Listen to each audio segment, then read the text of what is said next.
Al-Imran 159. Yang pertama yaitu bersikap lemah lembut jika hendak menyampaikan pendapat. Tadi saya katakan ketika menyampaikan pendapat itu tidak boleh berkata kasar.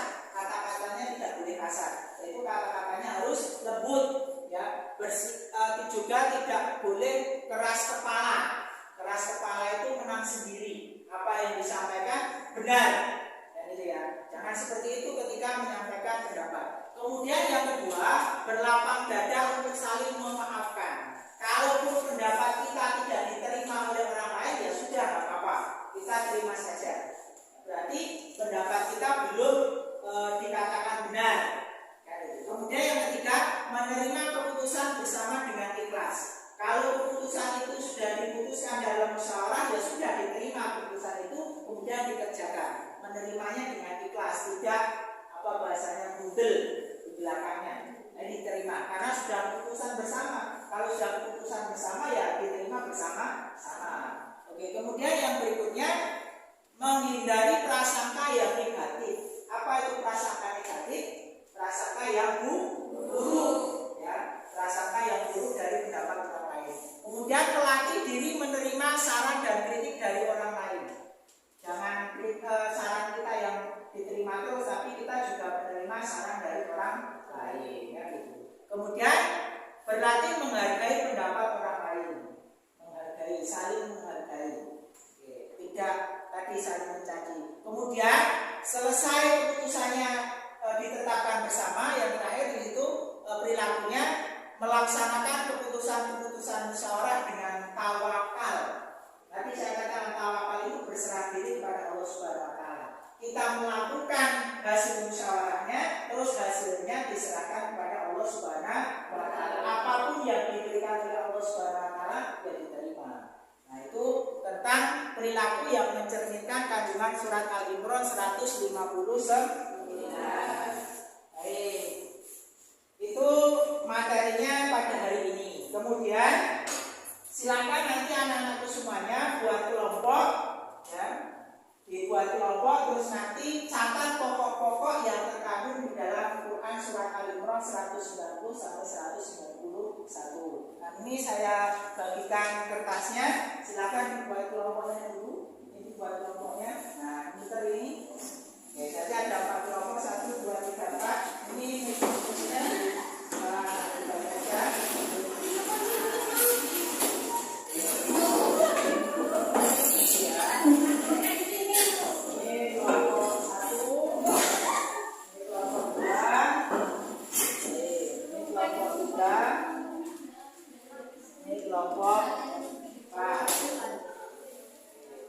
Nanti kalau setiap kelompok sini berdiskusi atau menyimak temannya yang berhafalan tadi surat Al-Imran 190 sampai 191 serta mencatat pokok-pokok yang terkandung di dalam surat Al-Imran 190 sampai 191. Nanti kalau sudah selesai maju persatu perwakilan membaca hasilnya. Paham ya? Paham? Silakan dibacakan.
Ia dapat menangkap makna dan hikmah di balik semua ciptaan Allah Subhanahu wa taala.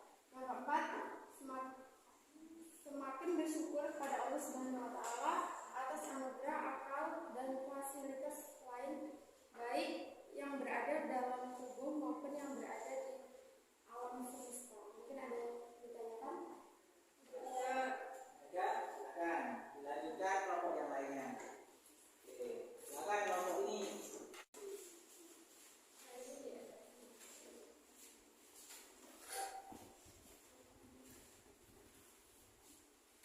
Saya akan membacakan hasil diskusi dari kelompok saya mengenai perilaku yang mencerminkan kandungan surat Al-Imran ayat 190 sampai 191. Yang pertama, senantiasa bersifat tawadu atau rendah hati kepada siapapun, terutama terhadap Allah Subhanahu wa taala yang Maha Agung. Dua, berlomba-lomba dalam kebaikan agar terhindar dan terpelihara dari siksaan api neraka. Ada yang ditanyakan? Tidak. Ya.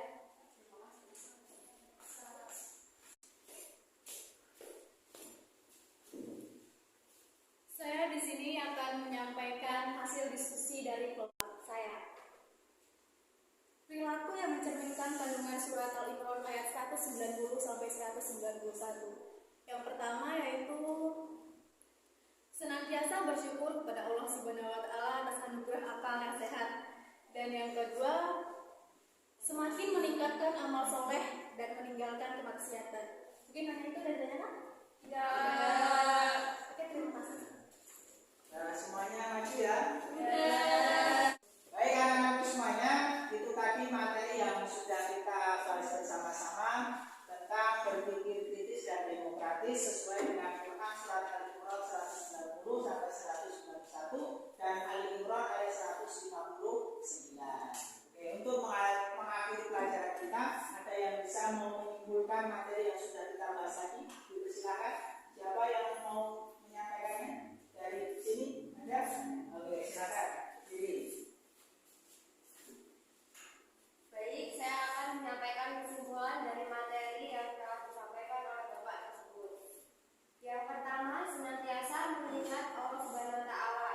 Dengan akal dapat membedakan mana yang benar dan mana yang salah dalam berbagai hal berpikir kritis dalam hidup kesehariannya. Mereka senantiasa mengingat tentang penciptaan langit dan bumi serta pergantian siang dan malam. Pada proses pergantian waktu itu terdapat tanda-tanda keagungan Allah Subhanahu wa taala. Yang kedua, senantiasa bersyukur kepada Allah Subhanahu wa taala. Seseorang memiliki sifat ulil albab senantiasa bersyukur dan memuji Allah Subhanahu wa taala bahwa yang diciptakan Allah Subhanahu wa taala itu mengandung banyak manfaat bagi manusia. Ya, itu kesimpulan dari kelompok ini. Ada lagi kelompok yang lain? Ya, silakan. Sampaikan. Baik, saya mau menyampaikan kesimpulan dari apa yang disampaikan Bapak. Ciri khas orang yang berakal yaitu apabila memperhatikan sesuatu selalu memperoleh manfaat dan terinspirasi oleh tanda-tanda kebesaran Allah Subhanahu wa taala. Di alam ini selalu ingat Allah Subhanahu wa taala dalam segala keadaan, baik waktu berdiri, duduk maupun berbaring. Setiap waktunya diisi untuk memikirkan keajaiban yang dapat dalam ciptaannya dan menggambarkan kesempurnaannya. Terima kasih. Baik, itu kesimpulannya. Baik, berarti kita harus berpikir kritis dalam kehidupan sehari-hari, menggunakan akal pikiran kita sebelum kita bertindak, memikirkan terlebih dahulu apa yang akan kita lakukan sehingga nanti kita tidak akan terjerumus dari hal-hal yang tidak diinginkan. Baik, seperti itu pelajaran hari ini. Kemudian nanti tugasnya di rumah silahkan dihafalkan tadi Quran surat Al-Imran